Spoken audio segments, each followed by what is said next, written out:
Hello guys, मैं मुर्तजा आलम आप सबका वेलकम करता हूँ अपनी इस वीडियो में, इस उम्मीद के साथ कि आप सब अच्छे से हैं, मजे से हैं और अपनी अपनी तैयारी बढ़िया से कर रहे हैं।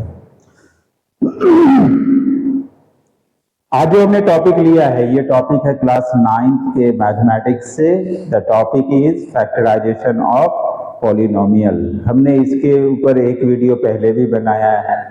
आज हम इस वीडियो में बात करने वाले हैं factorization of polynomial by using mid term split method.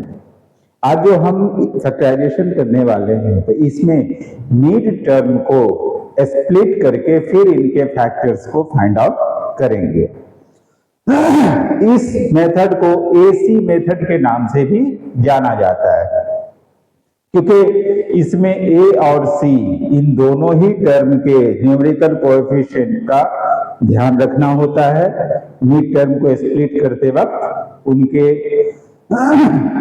Numerical coefficient को ध्यान में रखते हुए उनके प्रोडक्ट के बराबर आपके भी मिड टर्म का जो स्प्लिट पार्ट्स है उनका प्रोडक्ट होना चाहिए, उनका सम उतना ही होना चाहिए जितना मिड टर्म का। आइए इस बात को कुछ इस तरह से समझे। फॉर एग्जाम्पल, यहाँ एक पॉलिनोमियल है x square plus 5√3x plus 12। यहां ए में 1 है, बी में 5√3 है और सी में 12 है। तो यहां इस मेथड के अकॉर्डिंग इस बात का हमें ध्यान रखना है कि ये जो मिड टर्म है 5√3, इस 5√3 को इस तरह से स्प्लिट करेंगे कि उनका सम 5√3 ही आना चाहिए, लेकिन जब उनको मल्टीप्लाई करेंगे तो प्रोडक्ट हमें 12 बन जा 12 आनी चाहिए। यही तरीका है मिड टर्म स्प्लिट मेथड में यूज किया जाता है। इस मेथड से हम क्वाड्रेटिक पॉलिनोमियल्स को सॉल्व करते हैं, उनके फैक्टर्स को फाइंड आउट करते हैं। आज हमने 6 क्वेश्चन लिया है ऐसे जो क्वाड्रेटिक पॉलिनोमियल से रिलेटेड है। एक एक करके हम इन सभी के मिड टर्म को स्प्लिट करके इनके फैक्टर्स को फाइंड आउट करेंगे। और जानबूझ के मैंने ऐसे ऐसे क्वेश्चन ज्यादा लिए हैं जो आमतौर पे बच्चे उनको स्प्लिट करने में थोड़ा सा हिचकते हैं, उनका ये थोड़ा सा उनकी समझ ठीक से काम नहीं करती है। तो ऐसे समय में किस तरह से इनको स्प्लिट किया जाए और हमारा आंसर करेक्ट ही आए, उसको जानने समझने की कोशिश करते हैं। फर्स्ट क्वेश्चन को पहले देखते हैं। जैसा कि अभी एग्जांपल में मैंने देखा, factorize x square plus 5√3x plus 12। हम यहाँ पर मिड टर्म को स्प्लिट करके इनका फैक्टर निकालेंगे, लेकिन मिड टर्म को स्प्लिट करते टाइम इस बात का ध्यान रखेंगे कि इनका जो दोनों पार्ट होगा उनका सम 5√3 ही आना है और उनको जब हम मल्टीप्लाई करें तो वो हमें 12 देंगे। तो इस तरीके से अब यहां से आंसर देख लीजिए किस तरीके से तैयार किया। We split 5√3 into 2 parts whose sum is 5√3 and product 12. Clearly 5√3 को हमने दो हिस्से में ऐसे बांटा, 4√3 and √3, इन दोनों को जोड़ा तो 5√3 मिल गया और 4√3 और √3 को मल्टीप्लाई करेंगे तो √3 रूट रिमूव हो जाएगा, 4 3 जा 12 दे देगा हमें प्रोडक्ट। तो ये सेटिस्फाई होता है। तो इस तरीके से हमने इनको स्प्लिट कर दिया, किसमें, 4√3 और √3 में। अब हम इनको 4 टर्म में लिख देंगे, x square plus 4√3x plus √3x plus 12। अब इन दोनों से कॉमन बाहर निकालेंगे, इन दोनों से कॉमन बाहर निकाल लेंगे। इन दोनों का कॉमन x आ रहा है तो अंदर क्या बच जा रहा है, x प्लस 4√3। इन दोनों में कॉमन √3 को हमने बाहर निकाला तो वो हमें क्या दे रहा है, x प्लस 4। जब हमने इनको देखा तो हमारा जो है कॉमन फैक्टर, इनका जो फैक्टराइजेशन के बाद जो फैक्टर आया है वो आ रहा है x प्लस √3 x प्लस 4√3। तो इस तरीके से हमने मिड टर्म को स्प्लिट करके इनको फैक्टराइज कर दिया है। जब भी हम इनको यहाँ पे करें तो इस बात का ध्यान रखेंगे कि इन दोनों का जो HCF है वो बाहर आएगा, इन दोनों का जो HCF है वो बाहर आएगा और जो बाकी है वो अंदर रह जाएगा। यहां पर भी हमने देखा कि मिड टर्म को उस कंडीशन को पूरा करते हुए हमने स्प्लिट किया है। इसी तरह से एक और क्वेश्चन को देखते हैं, x² प्लस 3√3x माइनस 30। यहां पर मिड टर्म 3√3 को इस तरह से हम स्प्लिट करेंगे ताकि उनके दोनों पार्ट का सम 3√3 ही रहे और उनका प्रोडक्ट वो आए 30। तो क्लियरली है कि इस चीज को हम 5√3 माइनस 2√3 हमें मिलता है 3√3। तो इस तरीके से हमने इनको बांट दिया, 5√3 प्लस माइनस 2√3, दो टर्म में हमने इन्हें बांट दिया तो हमें इसका सम मिलता है 3√3। और जब हम इनको मल्टीप्लाई करते हैं 5 2 जा 10 और 3 जा 30, तो माइनस 30 हमें प्रोडक्ट भी मिलता है।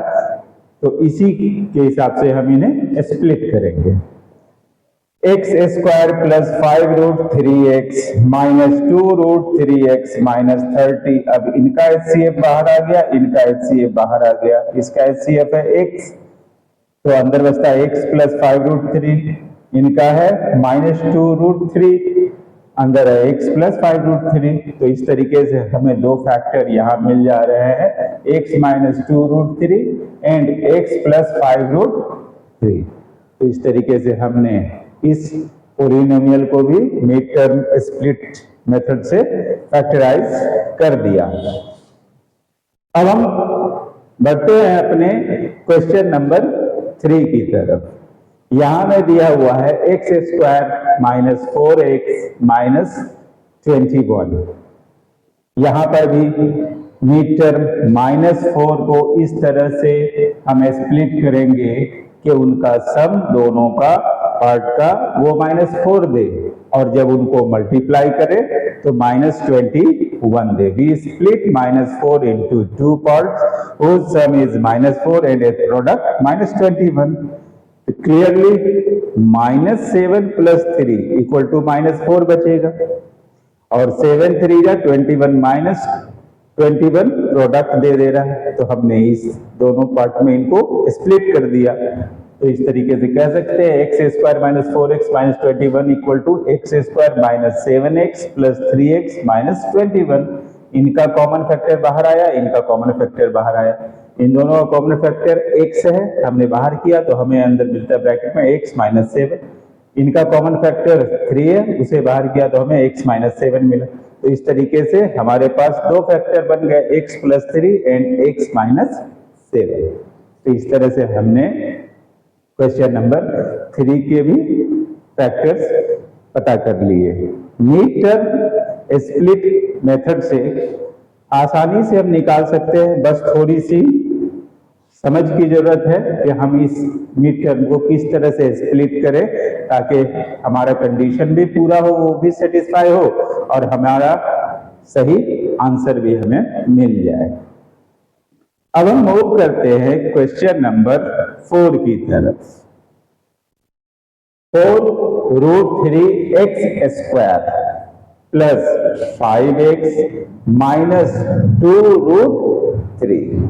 यहां पर हम देख रहे हैं हमें जो मिला है वो मिला है 4√3x² प्लस 5x माइनस 2√3। यहां मिड टर्म है 5x, तो 5 को इस तरीके से हम स्प्लिट करें जैसा कि अब तक करते आए हैं। अब तक तो आपको अच्छे से रट चुके होंगे कि उनका सम 5 ही रहे, लेकिन उनका जो प्रोडक्ट आएगा वो आएगा -24। -24 क्यों?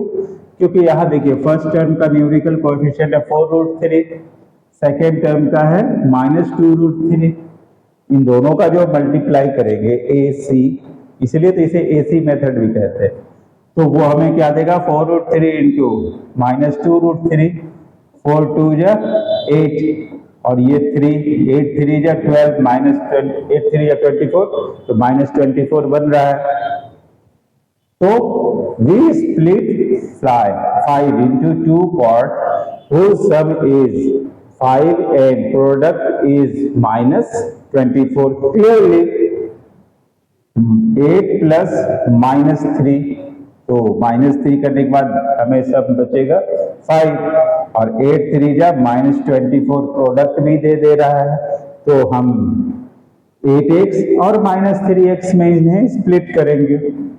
4√3x² plus 8x minus 3x minus 3x minus 2√3। आगे हम बढ़ते हैं, इन दोनों का कॉमन निकालते हैं। इन दोनों का कॉमन है 4x, उसे निकाल लिया तो बचता है √3x प्लस 2। इन दोनों का HCF हमने बाहर निकाला, वो है √3, तो हमें क्या मिलता है √3x प्लस 2। इस तरीके से इनके दो फैक्टर्स हमें मिल जा रहे हैं। वो दो फैक्टर्स है 4x माइनस √3, दूसरा √3x प्लस 2। तो इस पॉलिनोमियल का भी हमने मिड टर्म में स्प्लिट करके फैक्टराइजेशन कर दिया। अब हम मूव करते हैं क्वेश्चन नंबर 5 की तरफ। हमारा क्वेश्चन नंबर 5 है 7√2x² माइनस 10x माइनस 4√2। यहां पर हमारा मिड टर्म है -10। हम उसको जैसा कि अब तक करते आए हैं, दो ऐसे पार्ट में स्प्लिट करेंगे कि उनका प्रोडक्ट हमें मिलेगा कितना 56 -56, क्योंकि 7√2 मल्टीप्लाइड बाय -4√2 हमें देता है 7 4 जा 28 और 2 जा 56 माइनस में, तो -56 उनका प्रोडक्ट भी आना चाहिए। तो इस तरह से अगर हम देखें -14 प्लस 4, तो इनका सम जो बचेगा वो बचेगा -10 और 14 4 जा -56 भी बन जाता है। तो इस तरीके से हम इनको स्प्लिट करते हैं -14 और +4x में।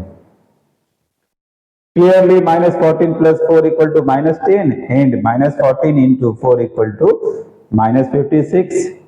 So 7√2x² minus 14x plus 4x minus 4√2, इनका HCF और इनका HCF बाहर निकालते हैं। इसका HCF है 7√2x, तो अंदर बचता है x माइनस √2। इनका HCF है 4, तो अंदर बचता है x माइनस √2।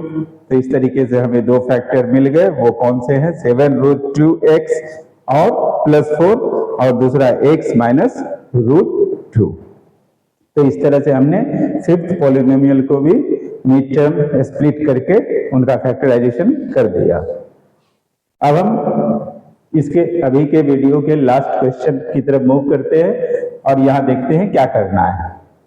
सिक्स्थ क्वेश्चन कह रहा है हमें इनके फैक्टर्स फाइंड आउट करने हैं क्वाड्रेटिक पॉलिनोमियल के, जो कि है 5√5x² प्लस 30x प्लस 8√5।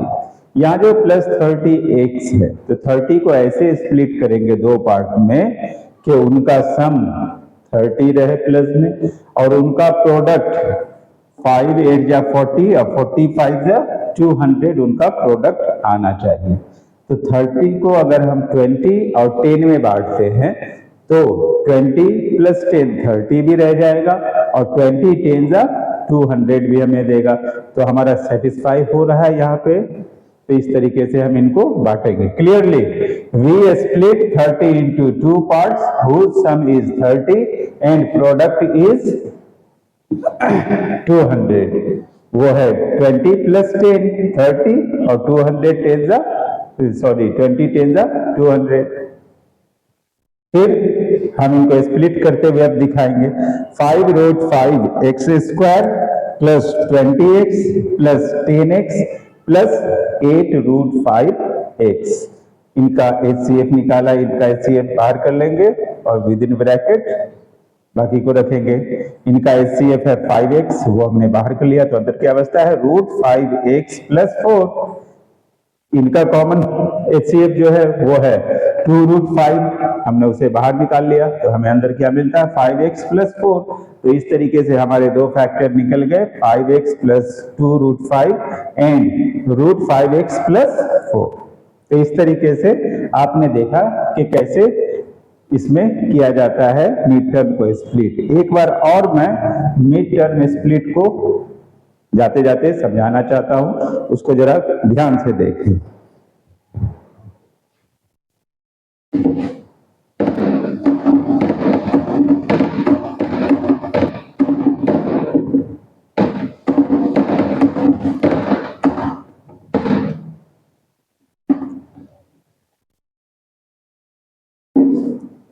ये जो क्वाड्रेटिक इक्वेशन पॉलिनोमियल होते हैं वो कुछ इस फॉर्म में होते हैं।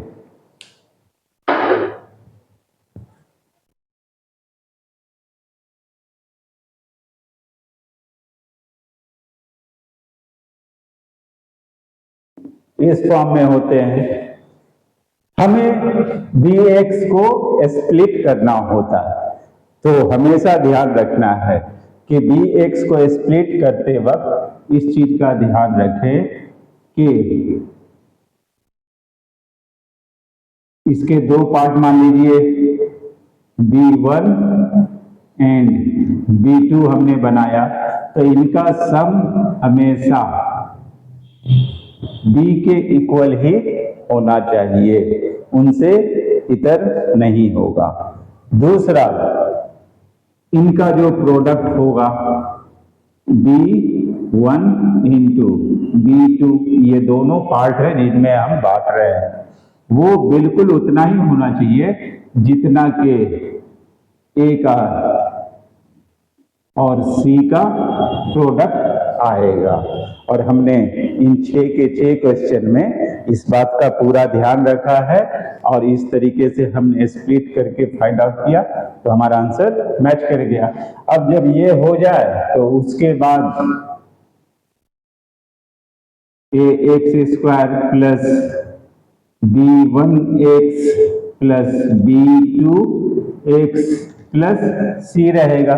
अब इन दोनों पार्ट से इनके HCF को हम बाहर निकालेंगे और विद इन ब्रैकेट बाकी के रह जाएंगे। फिर इन दोनों का HCF हम बाहर निकालेंगे और जो बाकी है विद इन ब्रैकेट रह जाएगा। फिर उसके बाद ये HCF प्लस HCF ये एक फैक्टर बनेगा और ये तो कॉमन ही है, तो ये दूसरा फैक्टर बन जाएगा। तो इस तरीके से हम क्वाड्रेटिक पॉलिनोमियल के factorization by using mid term split method पूरा करते हैं। उम्मीद करता हूं आप लोगों को जो भी कुछ समझाया गया है, जिस तरीके से मैंने समझाया उससे ज़्यादा अच्छे से आपके समझ में बात आई होगी। और मेरे वीडियो को लाइक शेयर सब्सक्राइब करें और अपना कीमती